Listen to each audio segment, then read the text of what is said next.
Je reviens d'Haïti où j'ai passé 10 jours à la suite de l'ouragan Mathieu. J'ai traversé plusieurs départements, le département du Sud, d'Enip et de la Grande-Anse.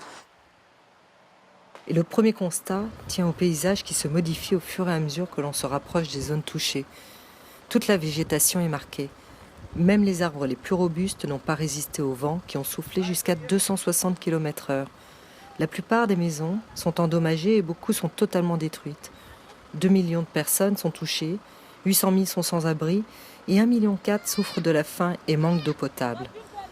Josette Bruffard, présidente d'Haïti Futur, une association qui œuvre dans le secteur éducatif, témoigne. Quand on est arrivé à Campérin, alors j'ai fondu en larmes, c'était insoutenable, je ne reconnaissais même pas le paysage, je ne reconnaissais pas l'endroit où j'étais. Tout ce qu'il y avait de forêt, de buissons, il n'y avait rien, tout était par terre. Et puis les maisons, c'est la fin du monde. Donc on a tout de suite mis au point un comité de reconstruction et on s'est dit, bon, bravement, on va reconstruire. Les maisons sont détruites à 99% dans certaines sections. Partout où la maison était en tôle, c'est découvert. Donc il fallait que les gens s'abritent dans des écoles, dans des églises, dans des lieux publics où il y avait de la place, des lieux qui étaient en dur. C'est aussi, comme pour le séisme, d'abord les Haïtiens qui ont secouru les Haïtiens.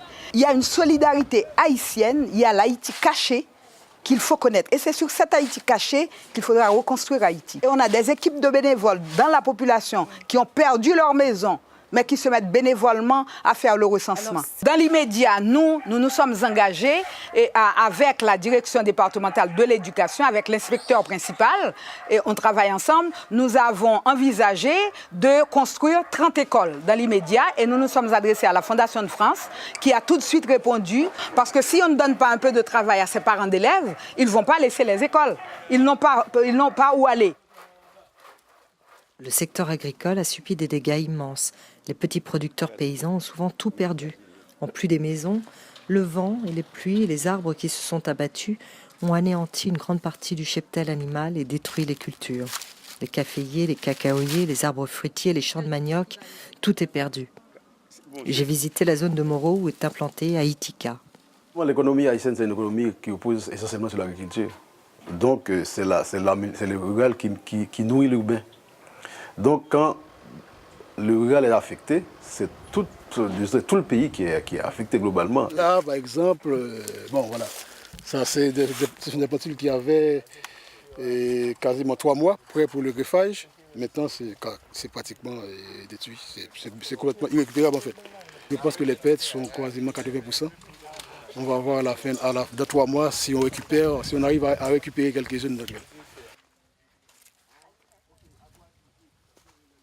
Gon perte totale au niveau couverture végétale là. Maintenant, il y a plus de rayons soleil qui atteignent niveau sol là, donc ça permet que moun yo pas qu'à supporter avec chaleur, yo pas gain pied bois pour bailler au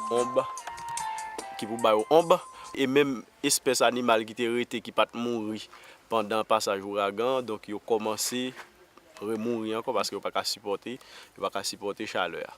L'impact de l'ouragan est aussi important que le séisme de 2010.